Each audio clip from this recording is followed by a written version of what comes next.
Week 3, Day 3. Today's scripture is Genesis 41. After 2 whole years, Pharaoh dreamed he was standing by the Nile.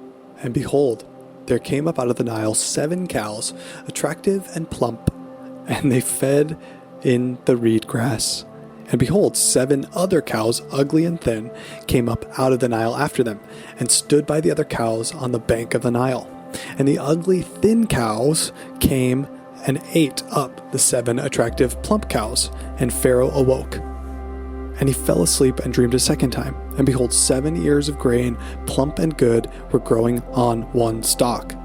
And behold, after them sprouted 7 ears, thin and blighted by the east wind.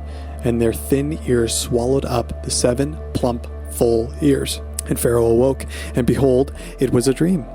So in the morning his spirit was troubled. And he sent and called for all the magicians of Egypt, and all its wise men. And Pharaoh told them his dream, but there was none who could interpret them to Pharaoh. Then the chief cupbearer said to Pharaoh, I remember my offenses today, when Pharaoh was angry with his servants, and put me and the chief baker in custody in the house of the captain of the guard. We dreamed on that same night, he and I, each having a dream with its own interpretation. A young Hebrew was there with us, a servant of the captain of the guard. When we told him, he interpreted our dreams to us, giving an interpretation to each man according to his dream. And as he interpreted it to us, so it came about. I was restored to my office, and the baker was hanged. Then Pharaoh sent and called Joseph, and they quickly brought him up out of the pit. And when he had shaved himself and changed his clothes, he came in before Pharaoh. And Pharaoh said to Joseph, I have had a dream, and there's no one who can interpret it. I have heard it said of you that when you hear a dream, you can interpret it. Joseph answered Pharaoh, It is not me. God will give Pharaoh a favorable answer.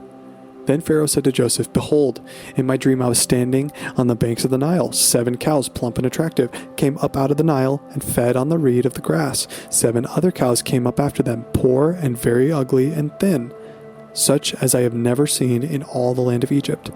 And the thin, ugly cows ate up the first 7 plump cows. But when they had eaten, no one would have known that they had eaten them, for they were still ugly as the beginning. Then I awoke. I also saw in my dream 7 ears growing on one stalk, full and good. 7 ears withered, thin, and blighted by the east wind sprouted after them. And the thin ears swallowed up the 7 good ears. And I told it to the magicians, but there was no one who could explain it to me. Then Joseph said to Pharaoh, The dreams of Pharaoh are one. God has revealed to Pharaoh what he is about to do. The 7 good cows are 7 years. The 7 good ears are 7 years. The dreams are one. The 7 lean and ugly cows that came up after them are 7 years. The 7 empty ears blighted by the east wind are also 7 years of famine. It is as I told Pharaoh, God has shown to Pharaoh what he is about to do. There will come 7 years of great plenty throughout all the land of Egypt. But after them there will arise 7 years of famine, and all the plenty will be forgotten in the land of Egypt. The famine will consume the land, and the plenty will be unknown in the land by reason of the famine that will follow, for it will be very severe. And the doubling of Pharaoh's dream means that the thing is fixed by God, and God will shortly bring it about. Now therefore let Pharaoh select a discerning wise man and set him over the land of Egypt. Let Pharaoh proceed to appoint overseers over the land and take 1/5 of the produce of the land of Egypt during those 7 plentiful years, and let them gather all the food of these good years that are coming and store up grain under the authority of Pharaoh for food for the cities, and let them keep it. That food shall be a reserve for the land against the 7 years of famine that will occur in the land of Egypt, so that the land may not perish through the famine. This proposal pleased Pharaoh and all his servants. And Pharaoh said to his servants, Can we find a man like this, in whom is the Spirit of God? Then Pharaoh said to Joseph, Since God has shown you all this, there is none so discerning and wise as you are. You shall be over my house, and all my people shall order themselves as you command. Only as regards to the throne will I be greater than you. And Pharaoh said to Joseph, "See, I have set you over all the land of Egypt." And Pharaoh took his signet ring from his hand and put it on Joseph's hand, and clothed him in garments of fine linen, and put his gold chain around his neck. And he made him ride in his second chariot. And they called out before him, "Bow the knee." Thus he set him over all the land of Egypt. Moreover, Pharaoh said to Joseph, "I am Pharaoh, and without your consent no one shall lift up hand or foot in all the land of Egypt." And Pharaoh called Joseph's name Zephanath, and he gave him in marriage to Asenath, the daughter of Potiphera, priest of On.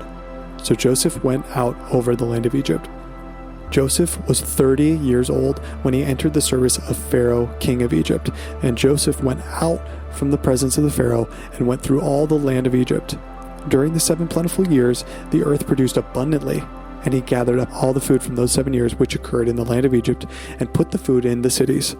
And he put every city the food from the fields around it. And Joseph stored up grain in great abundance, like the sands of the sea, until he ceased to measure it, for it could not be measured. Before the year of famine came, 2 sons were born to Joseph. Asenath, the daughter of Potiphera, priest of On, bore them to him. Joseph called the name of the firstborn Manasseh, for, he said, "God has made me forget all my hardships from my father's house." And the name of the second, Ephraim, for God has made me fruitful in the land of my affliction. The 7 years of plenty that occurred in the land of Egypt came to an end, and the 7 years of famine began to come, as Joseph had said. There was famine in all the lands, but in all the lands of Egypt there was bread. When all the lands of Egypt was famished, the people cried to Pharaoh for bread. Pharaoh said to all the Egyptians, "Go to Joseph. What he says to do, do." So when the famine had spread over all the land, Joseph opened all the storehouses and sold to the Egyptians, for the famine was severe in the land of Egypt. Moreover, all the earth came to Egypt to Joseph to buy grain, because the famine was severe over all the earth. God Filled in the Gap by Nick Loudon. I've been in worship ministry for the better part of 14 years. I've played guitar, bass, piano, and even drums a few times, pretty poorly, I'm going to add. 14 years of playing worship music regularly can make playing on a Sunday morning feel like riding a bike. But on this particular Sunday that I'm going to tell you about, that was not the case. I'm 20 years old, I'm tuning up my guitar, and I'm getting ready to actually sing and play on this specific Sunday. I'm a bit more nervous than usual. I don't really sing, but I'm prepared. I've been preparing for years, if you think about it. I am going to be singing and playing the song How He Loves by David Crowder, and I know the song like the back of my hand. What could go wrong? Well, I'll tell you. I'm not getting on stage at Grove Church in San Diego. I'm not getting on any stage in another church in San Diego. I'm going to be on stage at a festival in a small town on the Amazon River in Brazil.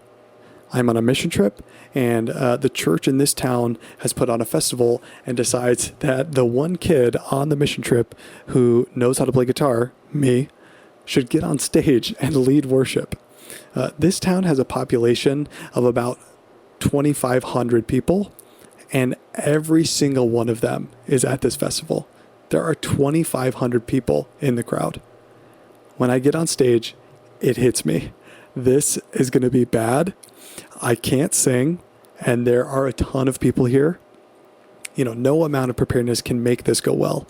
And just like that, I started the song, and the crowd raises an amazing chorus of joyful praise, hands raised, heartfelt worship. I've never seen anything like it. As prepared as I was still inadequate. So God filled in the gap. 2 years of waiting in prison, Joseph is not idle. He's prepared. He knows the dream that God gave him, and he's clung to it. And what do you know? He isn't just interpreting another dream of a random prisoner. He's called up to talk to the big man himself, the grand poobah of Egypt, if you will. Like I felt, I'm sure Joseph knows he has done his preparation. He's been faithful, but he has to be thinking that this could go bad. One wrong word or mistake, and his life could be over because of the Pharaoh. But God fills in the gaps. God honors Joseph's preparedness. He brings his dream to fulfillment. God can do everything in a moment. All we need to do is be prepared and available for God to work through us. Question 1. What dream or opportunity have you been waiting on but haven't been preparing for?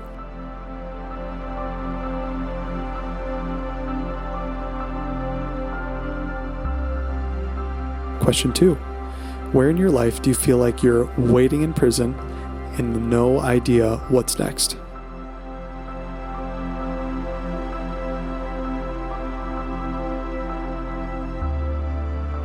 Question 3. When has God brought you into something you didn't really feel ready for? And how did He show up?